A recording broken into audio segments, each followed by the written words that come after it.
Hello, hello, hello, everyone, and welcome to my podcast. Today, it's very special. That's right. For one thing, I'm recording my podcast. This is the first time I'm going to try that.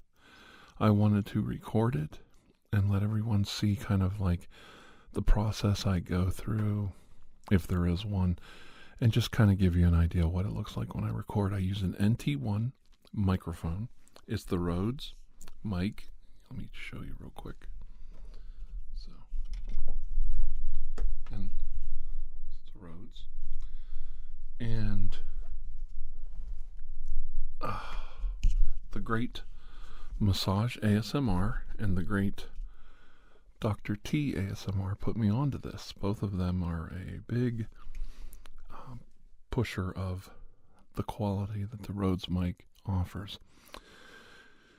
And about a year ago, we started doing our ASMR podcast.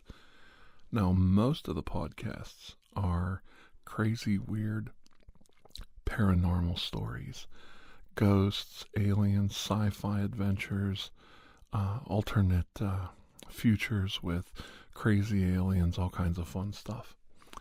But also, on the podcast, we do some of the more standard stuff. Back massages, depression, anxiety, how to deal with bullying, all that kind of stuff.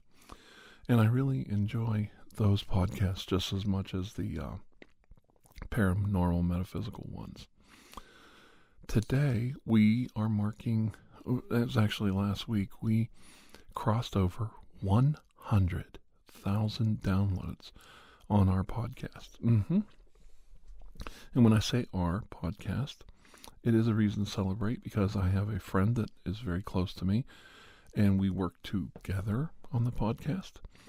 This friend remains anonymous and secretive about their identity, and I am one to always keep a secret for a friend. Yes, sir. And I have wanted to brag about my friendship with this wonderful person and tell everybody how cool they are, how much work they do on the podcast, and just in general that they're just a sweet, kind soul. But I've held back, and I'm not doing much of that today either. I'm just going to let you know that I don't do this podcast alone. I have a PayPal donation button. We do not get one single dime for the podcast. We've done it for free from the very beginning until now. Unless somebody donates, we don't make a dime. Now, we have had some small donations over time, and some regular people do donate regularly to my channel and the podcast. So I do appreciate those small donations. And I'm sorry that my voice is not with it today because I've been recording a lot, and also, we're cooped up in the house, and I've got a little bit of a cold. I know I don't have the coronavirus, but I do have a little bit of a cold. And don't worry, you can't catch anything through the microphone. I checked. I looked it up. I did see, let's see, we must stay focused. Okay, so I don't work on the podcast alone. I have this wonderful friend who basically takes care of it for me and shepherds the whole thing and really works hard. So today, if you'd like to throw a little donation towards the podcast and you use my PayPal to do it, please let me know that it's for the podcast or anything I get the next week or so. I will split those with the person who runs the podcast so that they can get something for the hard work that they do. We really do it for free, so don't worry. This is, trying times for everyone. Do not donate if you don't have the extra money. It's not a big deal. But I do want to put it out there because this is like a big anniversary thing. I've got my patriotic shirt on, and I'm recording this little video to kind of break everybody in onto what I do. Now, one other thing, I did see a specialist this week about my condition with the Bell's palsy, which is on this side of the face. As you can see, I'm smiling as hard as I can. This doesn't go up yet, but there is a lot of movement in the eyelid. There's some muscle tension here, which is good. If I smile normal, I look pretty normal. But I still have the thing with the one eye blinking. Both eyes need to blink more in sync. If I concentrate, I can get the other eye to blink more in sync with the other one. And the doctor's going to see me in another month, and it's going to take time for this to totally clear up. But the specialist did not see anything weird, and he didn't see anything that would prevent it from healing. I'm going to get a hearing test in about a month, just to make sure that everything is okay with my hearing. And we are also he's going to double check my MRI that I got back in November, just to make sure everything was kosher with that brain scan. We know there's brain damage in here. So but the brain damage does not affect me as a person. The outside, it's just my mentally ill. I'm teasing, I shouldn't do that. Okay, now last week on the podcast, we found this creature. If you want to watch it, you can follow the links below to the Podbean podcast website. You can download all of the podcasts for free. You can listen to them and then delete them and then download more. You can download them through iTunes, Spotify, and Google Play. Or you can watch them right on Podbean, the website itself. You don't even have to join. You can just download, but if you do join, it tells me that you're interested in what I'm doing. What else? Furthermore, let me think what else. Yeah, it's all free to download. And let me see. Oh, last week we found the creeping vampire. You see, it seems we've discovered that there are these shadow creatures. What they are, we still don't know.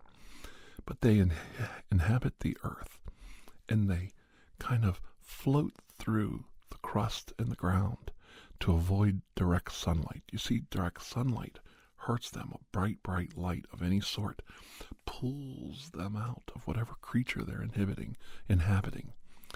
And they can extend the normal life cycle of a creature by feeding off their emotions, keeping them in constant anger, hatred, or loathing, and not allowing the creature to pass away.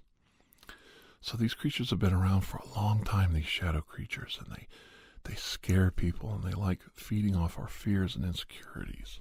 Okay? Well, Dr. Andrew Michaels is kind of onto them, and he found out that there was this thing called the creeping vampire. It was sucking the blood out of dogs and human beings in this small town in Ohio. And they went out into a strip mine, a coal strip mine, where they tear the ground off and exposes the coal seams underneath the ground. Now in Ohio, there's a lot of coal that they can use very close to the surface, and that's what a strip mine is.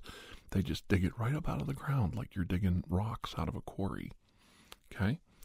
Now, in this seam, they found an egg-shaped space in the coal seam.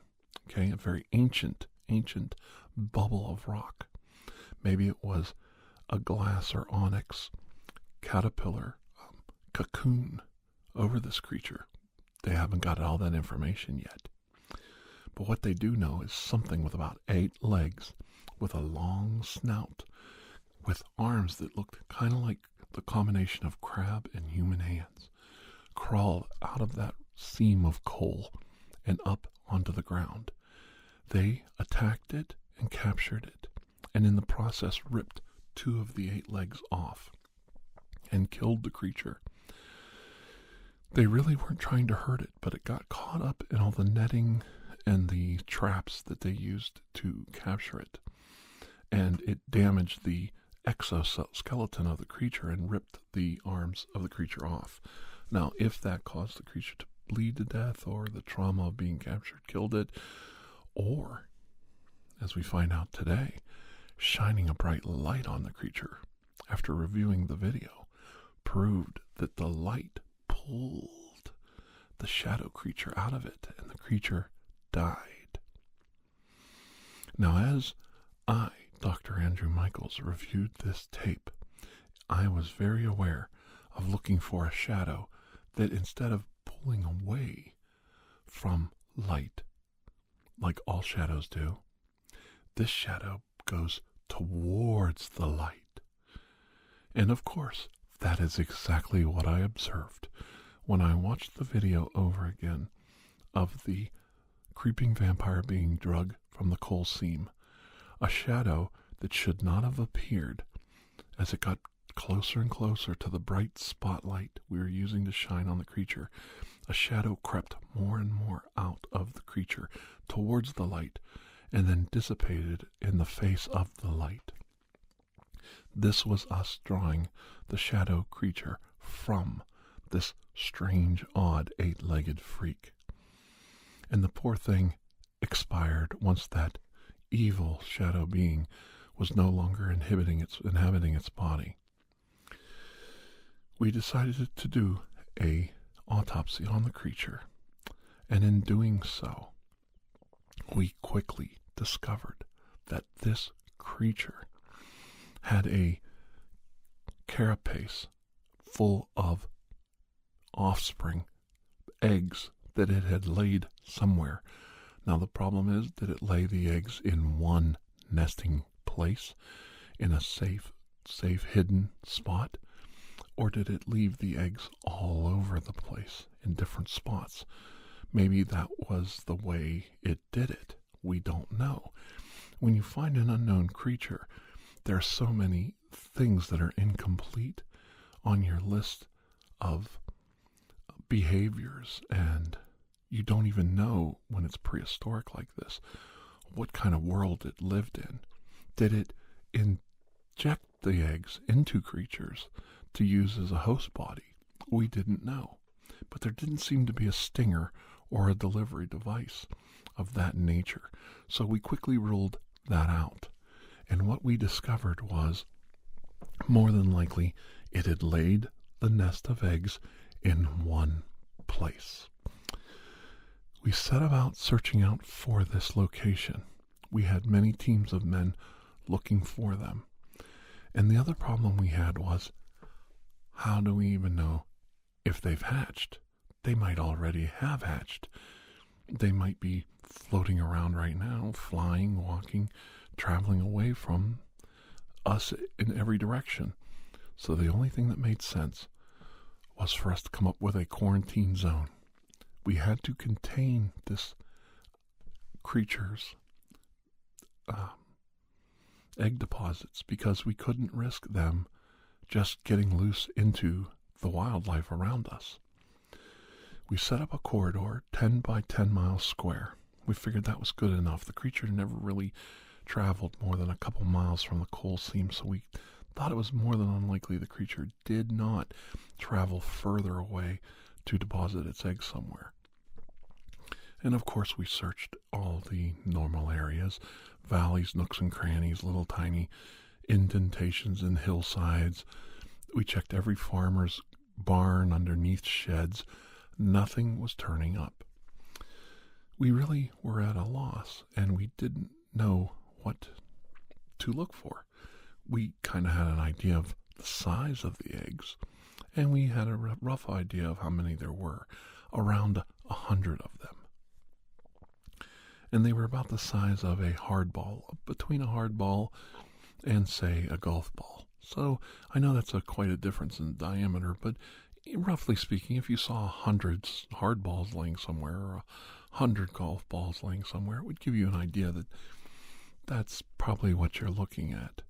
We even set up mock examples of what it might look like in a nested scenario, and we also did it where it was spread out, what it might look like and how insects lay their eggs, what it might look like in, to a normal eye when it's that big. Nothing seemed to work. And then, a couple days later, the expected happened. We had our first attack. A farmer's dog was attacked by a creature. It did not drain the blood and kill the creature, but it definitely hurt the dog. The dog had bite marks all over its legs, and whatever it was had crawled up onto the dog while it was sleeping and attacked it. The dog woke up and shook off the attack and fought back. Whatever had bit it and attacked it must have been able to get away, because the dog did not kill one of the creatures. But we definitely had the one entry wound strike the snout of the creature, and we knew we were dealing with a smaller version of it. Searching the farmer's entire property and all of his neighbors, we found nothing. Not one thing. Were they flying? Were they up in trees? We searched with drones. We searched with helicopters. We searched with fixed-wing airplanes. Nothing was turning up. No patterns, no creatures, no egg shells, no nothing. And we were at a loss. Well, we knew the creature was nocturnal, and we also knew the creature would avoid sunlight, so wherever the eggs were hidden would have to be underground. So it might be a abandoned mine shaft, well, an old septic tank, something like that. So we searched all around the property. Nothing turned up. And then it caught my eye. We were searching everywhere except one place. You know, when you're searching somewhere, you'll always find it in the last place you look. Have you ever noticed? And I realized, what's the darkest place on this farm that would allow those creatures to hide nocturnally and shield them from the sun? And that's when I spied it. The farmer had a very large lake set off deep into his property.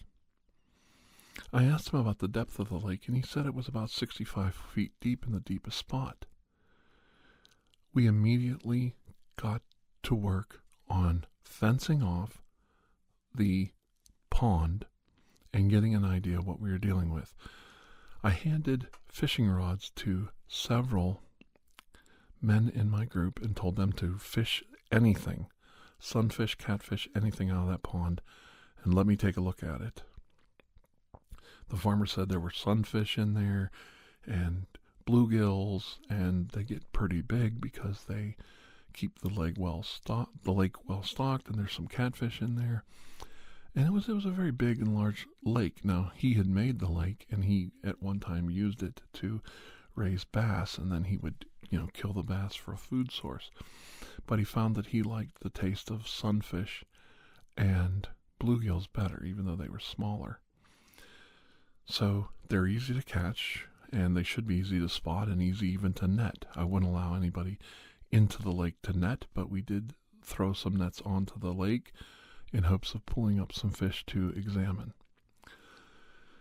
After around midday, we realized we weren't getting a bite. And the farmer said, "That's ridiculous. You guys are just city boys. You don't know how to fish." So the farmer took his own rod and some famous homemade bait that he uses to catch sunfish and went out and cast his rod. Well, within a few minutes, he got a hit. He managed to catch something. And he said, "See, I told you, I got a big one. I bet it's a cat." So he thought it was a catfish. So he's trying to reel it in, and it's just not coming. It's not coming. And I said, "You may not have a catfish there. Why don't you let one of my men bring that in?" And I said, "Everybody train on that fishing line. This might not be what we think it is." And there was definitely something tugging and pulling back. He had definitely got something. Well, within about 30 seconds, we got our answer when an eruption of the water took place, and a cache of eggs in the shape of an adult form of that creature came up out of the water. Immediately as the sunlight hit this body mass of eggs, it fell apart and dispensed back into the water, the eggs sinking back into the water beneath. There was definitely something tangled up in that mass of eggs, and it appeared that only some of them had hatched at this point. And whatever they were feeding on the fish of the lake, and feeding quite well. The lake was probably devoid of fish life and turtles and anything else that decided to live on its banks. The creature reared up again, pulled on the fishing line, and almost pulled the farmer into the water. Only quick reactions from the agents that were with me prevented the farmer from falling right into his lake and into the dark, muddy abyss that awaited him. His pole went across the water and then stood up on end as it floated on its cork end and then plopped down underwater. After about a minute, it floated back to the surface. It looked limp, and one of my men fished it out with a hook and pulled it. It was detached now. The line had been broken. Right around that time, one of the nets we cast into the lake earlier seemed to have something tangled in it. The men tried to work the net, and the more they did, the more it was clear something was trapped in it. I told them, look, whatever it is, it's just going to jump out when we pull it up because of the sunlight. What we've got to do is we've got time. We've got to get some fencing in here and some barriers, some plastic barriers, and we've got to fence this lake off. So we made a call to the local fire department and emergency services and the police and got every man we could get our hands on. Every stick of 2x4 fence posting, post hole digger, piece of plywood we could get, every 8mm piece of plastic roll we could get, and duct tape. And we quickly built a barrier around the lake. The barrier was about 10 feet high and went all the way around. 2 sheets of plywood, about 8, with like a overhanging piece of plastic to kind of keep whatever, if it jumped towards the wall, back. And we managed by dusk to get the area sealed, and we had huge spotlights all around the lake positioned and ready to go. Now we know we have a weapon on our side, a very simple weapon, and that is light. We had proper cages, and we had some animal control people there giving us suggestions on how to catch it, and some proper cages that might not damage the creature. And we thought we had a pretty good grip on the whole thing. Well, nighttime fell. And that's when the little ones crawled out of the lake. And when I say the little ones, they were about 2.5 feet long. I told the men, don't shine lights on them. Just let the animal control guys put a loop on them, a nice rope loop, and let them cage them. They're not harmful. They're too small to even kill you if they did bite you. And I also made sure the men knew if you do get bit, you're not going to get injected with alien microbes or some kind of disease, not necessarily, because the creature isn't a carrier and it doesn't transmit diseases as far as we know. Now, these creatures have been living in this nasty, dirty old lake, and it was very muddy, so, there was a chance something was going on there. After about a half hour, all the little ones were caught and caged, and we put them off to the side. One of the local firemen, I think he was a volunteer, as we were trying to figure out what to do next and get an idea what to do, he decided to walk over with his mag light and shine his mag light into one of the cages of the creatures to get a good look at it. When he did that, the creature made a noise, like a hissing noise, like blowing air out of wind sacs inside its body or underneath its wings. It was definitely a warning signal. When it did it, all of the little ones did the same thing. And that's when the big one came out. The big one wasn't as big as the creature we had killed a few nights before, about 8 feet long, 8 arms. The big one must have been curled up on the bottom of the lake. And it was a big one. What we had seen when we saw the eggs come up to the surface was only part of its hind end, for lack of a better term. This creature reared up and was about 25 feet long. At least that's the estimate. We don't know yet. It reared up and 6 of its legs were out of the water. The other 2 in its tail for balance were still submerged. On its back were many little new hatchlings crawling around on its back.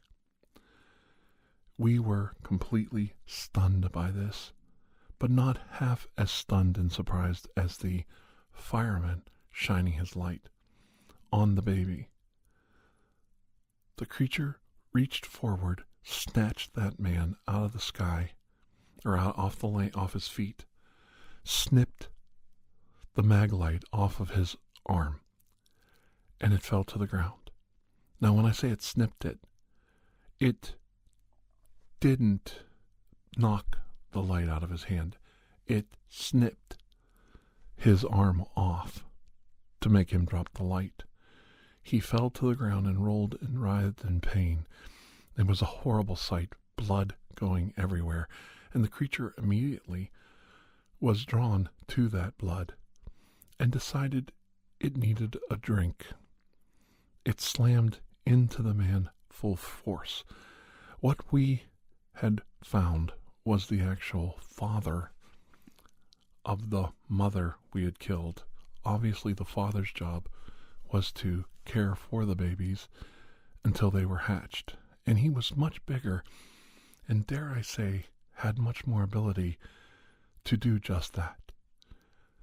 He pushed his snout so deep into the man's abdomen, within seconds the man was drained of all the body fluids that he had inside his body. His arm, where he had his arm severed, quit bleeding, and you almost could hear the sound of a straw slurping up the veins of his arm. It was a disgusting sight.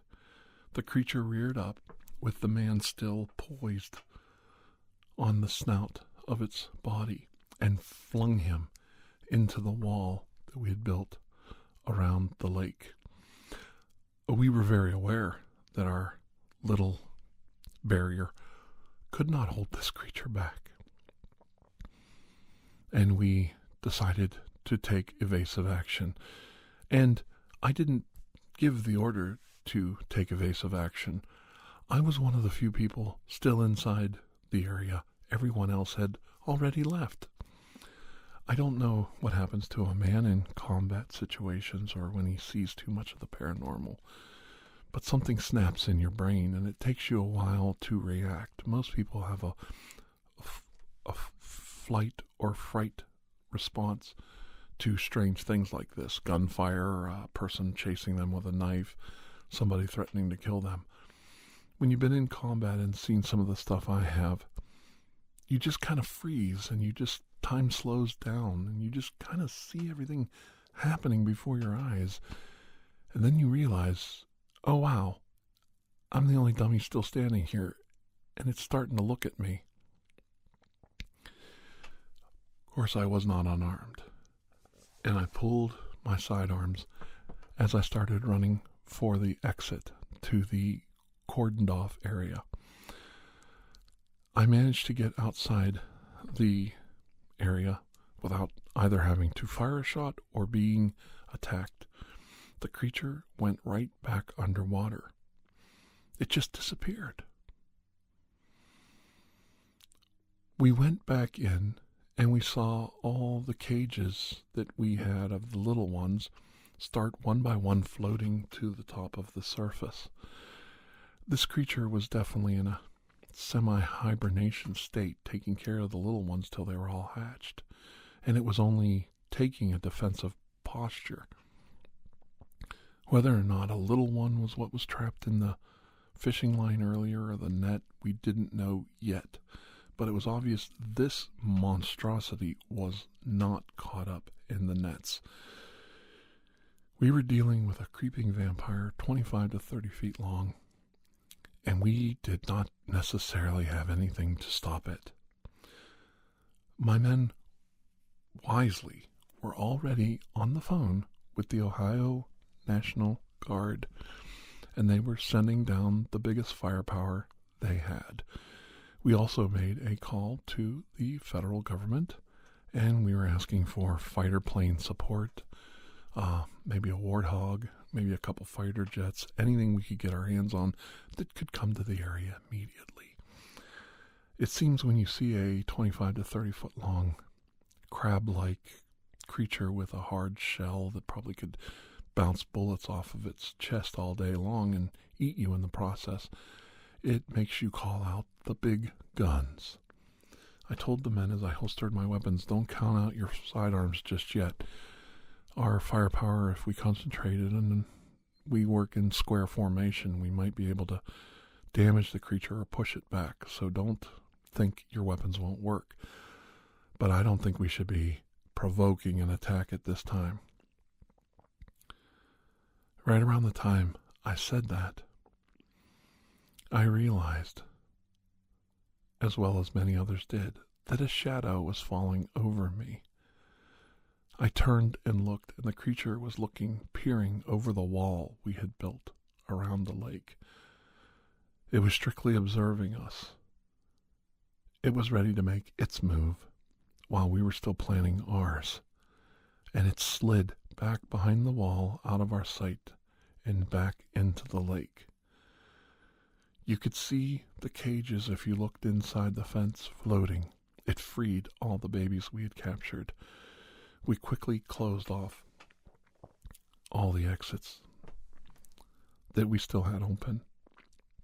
At least we could keep the little ones inside, and we knew where the creature was now. And our fence and our construction made a pretty good bullseye target for anybody that needed to see it from above. One thing we did not want to do was just open fire on the creature. Just because a living creature is behaving somewhat badly, you don't just kill it. I mean, killer whales, sharks, and other creatures have been known to kill human beings on purpose or by accident, but the creature is still only doing what the creature does.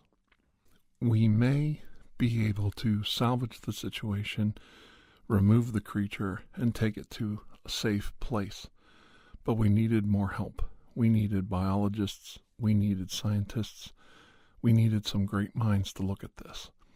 And what we had to do is try and hold it in place. And then we would make a decision from that standpoint. I'm going to leave you now, and we'll finish the story up next week. I thank all of you for joining me this week for this very, very special podcast. And I appreciate all of you helping us get our goal of 100,000 downloads. If you like the creeping vampire storyline, stay tuned. Next week we'll finish it up. And there's the first part last week. There are many other strange paranormal stories this whole year we've been telling. All original stories, all original creatures. Feel free to check them out, starting with January 1st. I leave you now with good words and hope that you have a wonderful week. I know we're all going through a lot right now, but I assure you things will improve. Maybe not right away, but very soon. And I am hopeful, and I hope that we all get through this together. Until next week, have a most blessed time with your family in quarantine. Take care of yourselves, stay safe, and know that I am thinking about you. Okay? Bye-bye.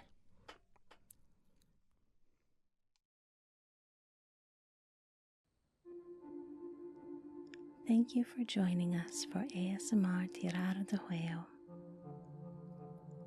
Please take a moment to share, rate, and review this podcast. It really does help. If you are interested in additional ASMR content, you may view our library of videos at youtube.com/Tiraradeguello. The theme song, Atlantis, is by Jason Shaw of audionautics.com and is used by permission. Correspondence, including questions or requests, may be sent to tiraradeguello@gmail.com.